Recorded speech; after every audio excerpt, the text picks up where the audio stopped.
Pedro lo estaba esperando. Usted. No, estaba esperándolo Tírale, aquí. Pedro. No, porque la experiencia no se improvisa, mano. Una persona que ha estado, un hombre de Estado, hombre que ha estado en varias dependencias de ministerio, diputado al Congreso Nacional 2 o 3 veces, de los años, 3 veces diputado, imagínate. Entonces...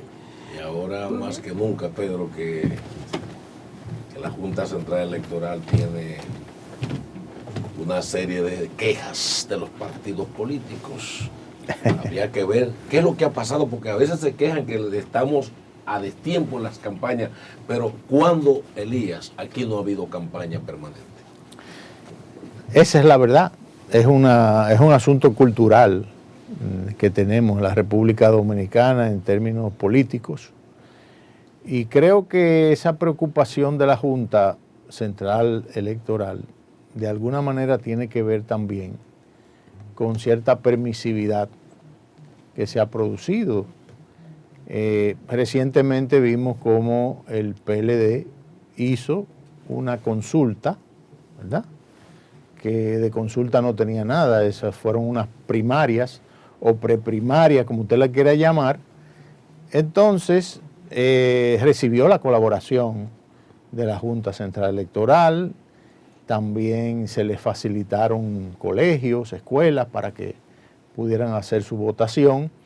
Entonces no resultaría equitativo que ahora se le diga a los demás partidos que no pueden movilizarse y que no pueden hacer cooptación y captación de militancia. O sea que el jueves tendremos una sesión con los honorables miembros del Pleno de la Junta Central Electoral y entiendo que ahí muchas cosas deberán ser aclaradas, porque realmente o jugamos todo o no juega nadie. Entonces, de ahí que me extraña bastante que eso tenga que alarmar ahora mismo a los miembros de la Junta Central Electoral. Diputado, un placer tenerlo Igualmente para aquí. mí. Mire, en este sentido, por ejemplo, vemos en el fin de semana el partido del gobierno hizo una actividad, me parece que fue en Santiago, donde incluso hablaban de la reelección del presidente Luis Abinader, la fuerza del pueblo, entre otros puntos. Yo entiendo que sería injusto, ¿verdad?, no permitirle a otros partidos que salgan, porque si ya hay otros, ¿verdad?, que lo han hecho, sobre todo el partido del gobierno. Pero la Junta Central Electoral realmente no tiene la potestad, en dado caso, por ejemplo, de ellos sancionar, de ellos hacer cumplir la ley, de tomar medidas, porque se supone que tenemos una Junta Central totalmente independiente. Se habla de que el próximo año es que realmente deben de salir, pero ya desde el principio de este año hemos visto actividades. Hay una decisión del Tribunal Constitucional que ustedes deben saber que hay 28 inconstitucionalidades ahora mismo declaradas, tanto la ley de partido como de la ley de régimen electoral, y una de ellas es precisamente la que tiene que ver con la precampaña. Entonces, ya el Tribunal Constitucional se pronunció sobre eso, porque la ley prohibía y daba unos plazos para que se iniciara la precampaña, ese tipo de cosas, y eso limita la libertad de asociación, derechos fundamentales que están consagrados en la Constitución de la República, de manera que el tema de discutir si se está o no en campaña es hasta cierto punto conflictivo, y no hay una opinión exacta, o debe de haber una opinión exacta sobre eso, porque, vuelvo y te reitero, aquí los partidos siempre han estado haciendo proselitismo. Unos lo han hecho fuera, o sea, bajo techo, otros no, y hasta ahora lo que hemos visto es que se han hecho bajo techo, de manera que no vemos que haya que hacer esa alarma por esta situación. Realmente ya estamos a menos de 2 años del proceso electoral y todos tenemos que movilizarnos y hacer actos. Nosotros, por ejemplo, el fin de semana pasado hicimos un acto ahí en la Romana y reunimos más de 100 cuadros dirigenciales y tuvimos que reunirlo al aire libre, porque no podíamos hacerlo bajo techo en un momento determinado. Entonces, si eso es campaña de tiempo, entonces, ¿qué le vamos a hacer? ¿Qué vamos a hacer? Bueno, diputado, yo recuerdo en un momento dado que usted sometió un proyecto de ley que creaba el INAREP, que es el Instituto Nacional de Relaciones Bilaterales, República Dominicana y Haití. Sí. ¿En qué quedó eso? ¿Eso se aprobó? ¿No se aprobó? Porque en estos momentos es de suma importancia. Mire, yo sometí ese proyecto creyendo ilusoriamente que iba No me diga que eso no se aprobó. Pero en las primeras reuniones que hicimos de la comisión especial que se designó al efecto, los primeros que se opusieron fueron los legisladores fronterizos. Y como usted comprenderá, si ellos, que son, vamos a decir, la parte más interesada en que ese tipo que haya una política de cara a las relaciones con Haití, se oponen, entonces, ¿qué le vamos a hacer? Yo decidí retirar el proyecto y se lo voy a sugerir al presidente de la República, Luis Abinader, como un decreto, porque él por decreto puede crear ese instituto. ¿Qué es lo que persigue el instituto? Es un centro de pensamiento donde va a haber personalidades notables, intelectuales, que van a estar 24/7 produciendo políticas, situaciones, escenarios que se pueden dar al presente, al futuro, entre nosotros y Haití, y que si se dan, pues tener ahí los insumos para resolver cualquier tipo de controversia que se suceda. Nosotros lo hicimos porque con eso no estamos inventando el agua tibia. Eso se hizo en Alemania después de la guerra. Alemania hizo un centro de pensamiento, pero al revés de nosotros lo hizo para reunificar en el tiempo a Alemania, y lo logró en el 1989 cuando el muro de Berlín se cayó. Pero en este caso es para mantener relaciones bilaterales con Haití, ellos allá y nosotros aquí, y ver de qué manera esas relaciones no se tornan, conflictivas en el tiempo. No hubo voluntad política. Entonces, exacto. Increíble. Entonces, por eso lo retiramos. Doctor, yo sé que usted no tiene la bola de pitusa para pronosticar de cara al 24, pero ya una vez hemos visto esa preprimaria del PLD, ya con un candidato definido, Leonel por un lado, Luis Abinader tras su reelección. ¿Cómo usted ve la correlación de fuerza pronostica de cara al 24? ¿Qué a usted se le ocurre desde hoy? Mire, hoy hay una polarización, no nos podemos cegar. La polarización es entre Luis Abinader y Leonel Fernández.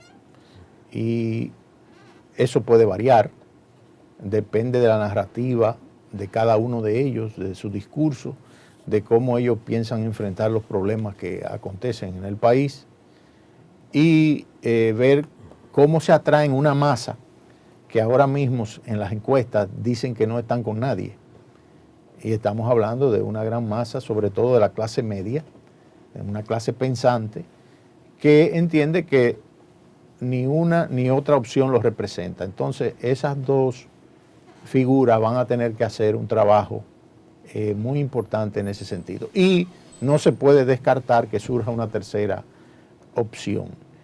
Nosotros, independientemente de que el candidato del PLD, Abel Martínez, es una persona muy dinámica y tiene un buen perfil, no creo que sea la figura que va a romper esa polarización. Yo creo que aquí puede surgir una cuarta opción que atraiga al electorado dominicano, como ha sucedido en Latinoamérica, en otros países, que candidatos independientes y de partidos no tradicionales han encendido la mecha vamos a decirlo así, del populismo y han logrado ganar elecciones. Fíjese el caso de Bukele en El Salvador, que no tenía prácticamente partido, hizo un partido y de repente pues surgió, pero con un discurso que le caló al pueblo salvadoreño, y hemos visto cómo ha cumplido con gran parte de ese discurso. Es uno de los presidentes ahora más valorados, diríamos el más valorado, de acuerdo con las encuestas de Latinoamérica. Entonces, algo así es que podría suceder aquí en la República Dominicana, no se puede descartar. Una especie de outsider. Estado. Un outsider, sí. Aquí puede suceder eso, realmente. En ese sentido, ¿quién usted cree que podría surgir? En el escenario que usted ve, usted dirá, ese puede surgir como un outsider. Y ahí mismito para que me responda, podemos ver tal vez el PLD, a los hermanitos PLD, Fuerza del Pueblo, en dado caso de que el doctor Leonel Fernández quede en segundo lugar, ver al PLD apoyando a la Fuerza del Pueblo y tal vez Abel Martínez sea el candidato vicepresidencial del doctor Leonel Fernández. Voy a comenzar al revés. Al revés, sí, el outsider. Voy a decirte que yo lo veo muy difícil porque en la cúpula, sobre todo el PLD, hay mucho, todavía se nota un odio, se nota un resquemor, diferencias que todavía no han sido subsanadas, que en política no deberían de darse. Y veo muy difícil que los que manejan ese partido, porque si bien es cierto que Abel es el candidato y que puede perfilarse a mediano plazo como el líder de ese partido, no menos cierto es que el que controla ese partido es el expresidente Danilo Medina. Y Danilo Medina tiene diferencias irreconciliables con Leonel. No Leonel con él, sino él con Leonel. Es lo que todo el mundo ha visto y ve de manera clara. O sea que yo no veo que se pueda dar esa alianza. Tal vez en una segunda vuelta pueden suceder cosas, pero en una primera vuelta cada quien va a hacer su trabajo y a participar. Y lo del outsider realmente no te puedo decir, porque pueden ser figuras que tienen un discurso coherente y que puedan calar en el pueblo dominicano, sobre todo en una masa conservadora que está esperando que los candidatos definan posiciones en relación con el aborto, en relación con esta ola de revolución sexual que está afectando a la niñez, a la familia, si se está del lado del globalismo, si se está del lado de la defensa de los Estados-nación, que es básicamente la lucha, la dialéctica que se da ahora mismo en el escenario internacional. Y hasta ahora ninguno de los candidatos ha sido como claro en ese aspecto. En la pasada campaña el que más claro estuvo hablando sobre esos temas y que definió una posición fue Leonel Fernández realmente. De manera que esperamos que lo haga ahora otra vez. Con la escogencia de Abel, ¿no acabó el Danilato? Es lo que se percibe dentro del PLD. No, o sea, no, yo no. Que Danilo se le fue ya como ese liderazgo. No, mire, aquí el que es presidente siempre queda como líder. Hipólito Mejía es un líder, ahí está en el PRM, incide muchísimo. Diríamos que tiene medio gobierno ahora mismo. Digamos, ¿no? Sí, él es presidente Leonel Fernández, ni se diga, y Danilo es un expresidente, tiene que tener influencia, eso no se pierde de la noche a la mañana, y mucho menos un candidato que tiene que demostrar ahora muchas cosas. Diputado Wessing, ¿seguirá dormido ese proyecto de ley del Código Penal? ¿No se va a aprobar definitivamente? Ese proyecto se va a aprobar, y se va a aprobar como tiene que aprobarse. Creo que el presidente Pacheco de la Cámara de Diputados está actuando con sensatez, está esperando un momento más adecuado para someterlo. Oportuno. Sí, y podría ser sometido en esta misma legislatura y este mismo año. Bien. Es mi criterio. Diputado, la realidad haitiana es una realidad insoslayable, por más que la gente quiera ocultarla o ver lo que es este fenómeno que nos afecta positiva y negativamente al mismo tiempo, porque es un mercado cautivo, está ahí. ¿Cuál cree usted que debiera ser, digamos, la política que debiera aplicarse para mantener, digamos, esos mercados, pero también al mismo tiempo mantener a raya el fenómeno de una inmigración constante? El dinero no puede estar por encima de la integridad de la República Dominicana. Ningún comercio, por más dinámico que sea, y el comercio entre nosotros y Haití es más informal que formal.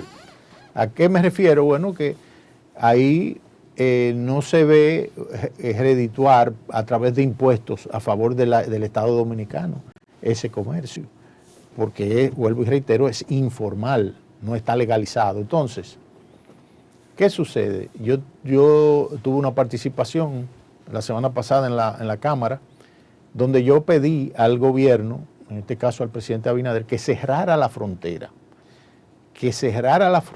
con todas las consecuencias que eso entraña, y que se iniciara un proceso de deportación masivo de nacionales ilegales, y que de una vez por todas aquí, a lo interno de la República Dominicana, organicemos a aquellos nacionales haitianos que tienen residencia, que tienen muchos años, porque los hay, que trabajan en el área de la construcción, organizar eso.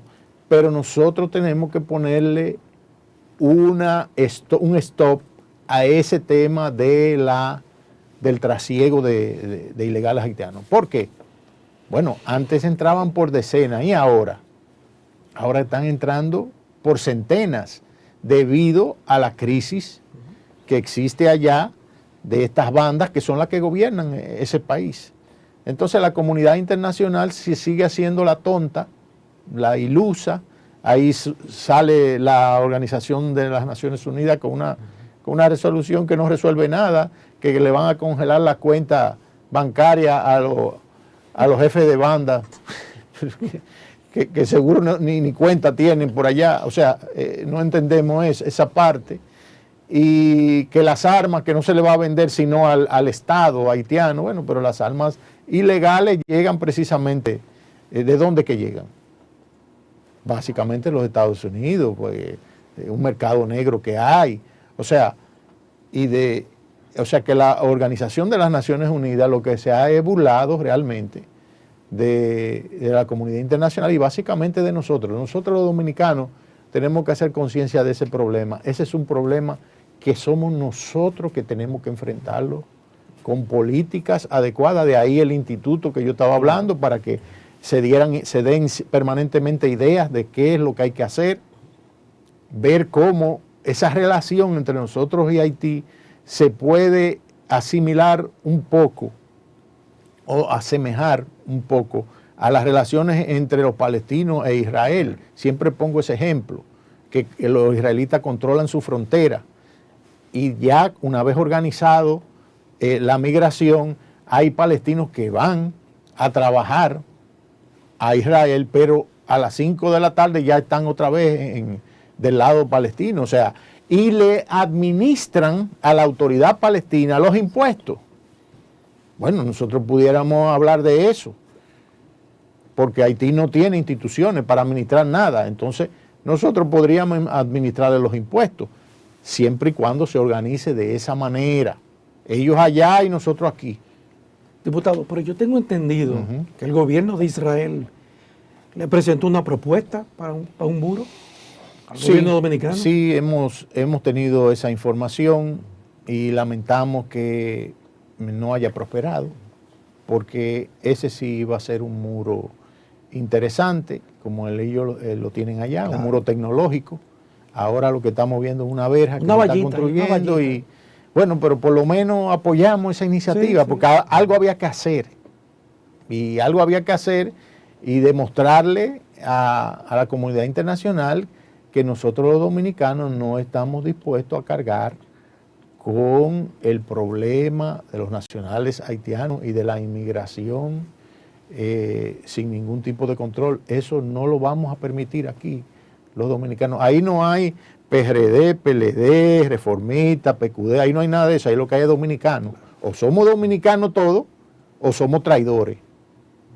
Y lamentablemente aquí hay unos cuantos traidores que se manejan en contra de los intereses de la patria. Desde los militares que están en la frontera, ¿verdad? Bueno, ese es un problema que hay que resolver, sí, depurando los cuerpos castrenses, de arriba abajo, si hay que hacerlo. Así es. Mire, en este sentido, tengo entendido que cuando el presidente Jovenel Moïse estaba vivo, se iba a llevar a cabo un convenio entre República Dominicana y Haití mediante Cancillería, cuando estaba el ex canciller Miguel Vargas, donde había una propuesta incluso estaba el Banco Interamericano, habían otras entidades internacionales para llevar, se puede decir, cierto desarrollo a la frontera, como está en México actualmente. Me gustaría saber su opinión, porque, o sea, aquí hay una falta como de continuidad en el tema, por ejemplo, del trabajo, desde el mismo Estado, desde los convenios. Por ejemplo, cuando llega otro gobierno, no, votamos esto. Entonces, según yo pude ver, iba a ser una buena iniciativa por organizaciones internacionales respaldadas, pero lamentablemente eso se quedó allí. Esa es una falencia que tenemos en nuestro país. Las políticas no se continúan. Yo llego al poder y llego con mi librito. Todo lo que hizo el otro está mal hecho. Yo tengo que hacerlo de nuevo.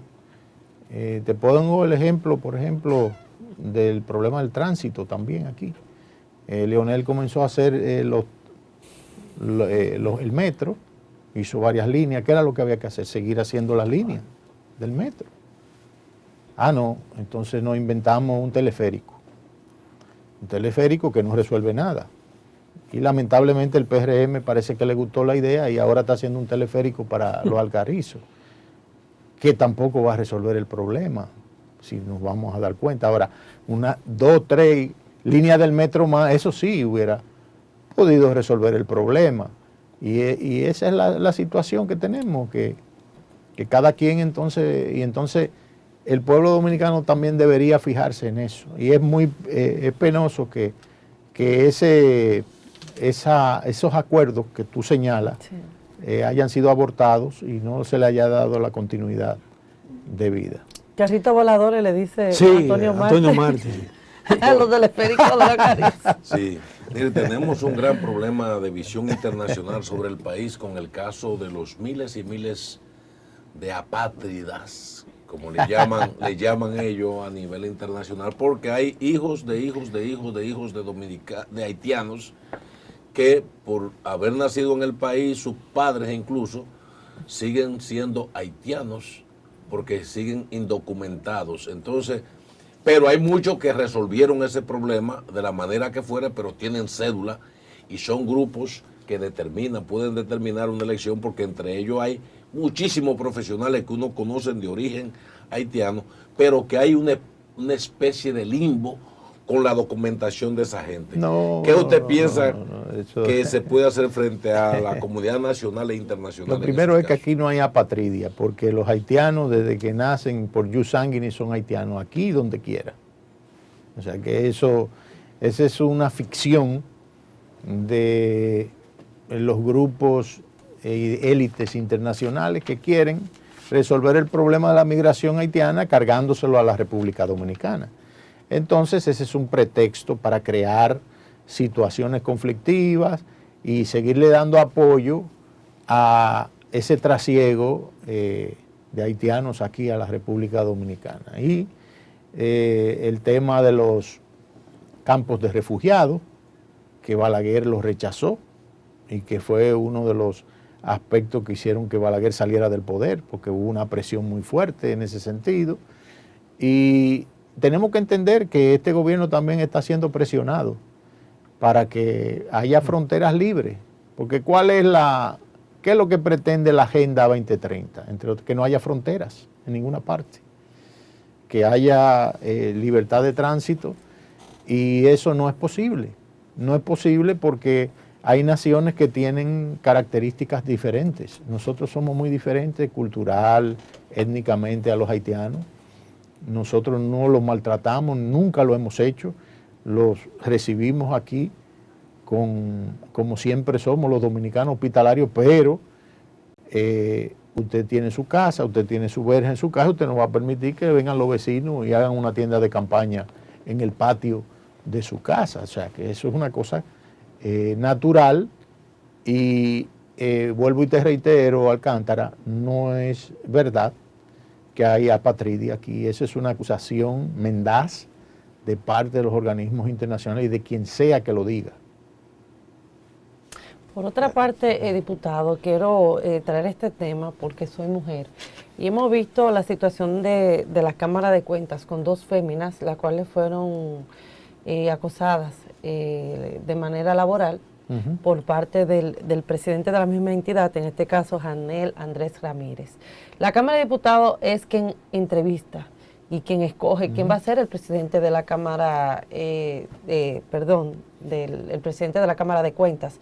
Pero en este sentido hemos visto que han llevado la denuncia ya, pero la Cámara de Diputados le ha dado la espalda a esta realidad. O sea, dice de que no va a entrar en eso, de que no va a tomar posición. Entonces yo como mujer digo, o sea, las mismas autoridades nos están dando la espalda con relación cuando llevamos una denuncia de acoso sexual por parte de un director, de un funcionario. Es que, oye, o están protegiendo. No, mira, yo creo que tengo entendido que la Comisión Permanente de Cámara de Cuentas, que la dirige el colega Genao, Ramón Rogelio Genao Lanza, el hijo del senador, sí, de nuestro amigo, la va a convocar en los próximos días, pero creo que están esperando, de alguna manera, que la investigación que está haciendo el Ministerio Público tenga cierto tipo de conclusión,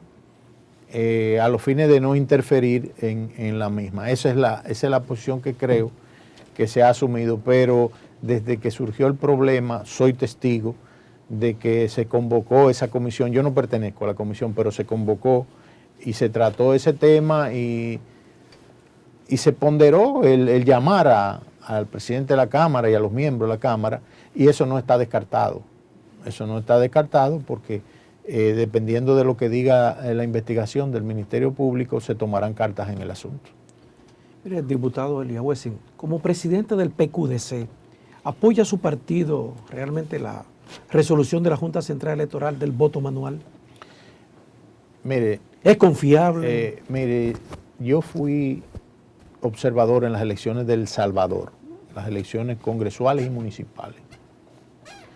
Y el sistema que ellos tienen, entiendo yo, que es el que nosotros debemos adoptar, que es el del escrutinio digitalizado, no el voto. No llegar al voto todavía, aunque sería lo ideal, pero si no se puede el voto electrónico, entonces el escrutinio, o sea, el conteo, sí debe de ser digitalizado. Después que tú cuadras las actas manualmente, porque tiene que ser manual, no puede ser de otra forma, esas actas con los delegados ahí en la mesa en el colegio se pasa por un escáner, una computadora que recoge esos datos, asigna los votos a cada uno de los partidos y candidatos, y esa acta es la que está validada para ser computada como votos nulos, votos observados y votos válidos. No como ahora, aquí, que cuando se termina la votación en la mesa y no se cuadra nada, que casi siempre no se cuadran las actas, van entonces a las juntas electorales municipales, a la junta del distrito, y ahí se arma un reperpero con urnas y una serie de, un lío tan grande que a veces hasta asignan votos y quitan votos. Entonces eso tenemos que eliminarlo. Y la resolución de la Junta creo que establece que es en el centro de votación que el acta tiene que ser validada por los delegados y por los observadores de escrutinio. Y así se acaba ese lío. Y si usted la quiere impugnar, tiene que hacerlo ahí mismo. Pero allá en la Junta Electoral Municipal, usted lo que va a hacer es recibir la queja, pero usted no tiene derecho a estar contando votos. Por cierto, diputado, ¿en qué está ese proyecto de ley de la modificación de la ley de partidos políticos? No, estamos esperando, en la Cámara estamos esperando que el Senado termine su labor, tanto de modificación de la ley de partidos como de la ley de régimen electoral, y cuando llegue a la Cámara, pues nosotros entonces la vamos a estudiar de manera rápida, porque hemos avanzado bastante con el tema del código electoral, porque el código que nosotros sometimos es la misma modificación, solo que estaba unificada, y ahora lo que hemos hecho es que la hemos separado. Entonces ahí vamos a nosotros a estar bastante avanzado. Solamente estamos esperando que el Senado apruebe y nos lo mande a la Cámara. Doctor Elías Suesin Chávez, presidente del PQDC, hombre honorable, histórico. Gracias. Mande a ese público de la diáspora y dominicano y a la clase política nacional un mensaje final en esta participación majestuosa, como siempre, suya. Muchas gracias, mi estimado. Bueno, a esa diáspora le digo que a mediados de este mes estaremos por allá. Estaremos juramentando los organismos, las filiales de nuestro partido, tanto del Bronx, New Jersey, Manhattan, en la parte de Massachusetts. Vamos a hacer una gran reunión en Nueva York y allí vamos a compartir con nuestros hermanos dominicanos que están allí ávidos de que nosotros le llevemos orientación y que de alguna manera legislemos a favor de ellos, que son en gran parte los que sostienen la economía de este país y que tienen todo el derecho de exigir como el que más a nosotros los políticos aquí para que hagamos las cosas bien y que lo tomemos en cuenta ellos. Así es. Muchísimas gracias, diputado, Gracias por a haber estado con ustedes. nosotros. Un placer.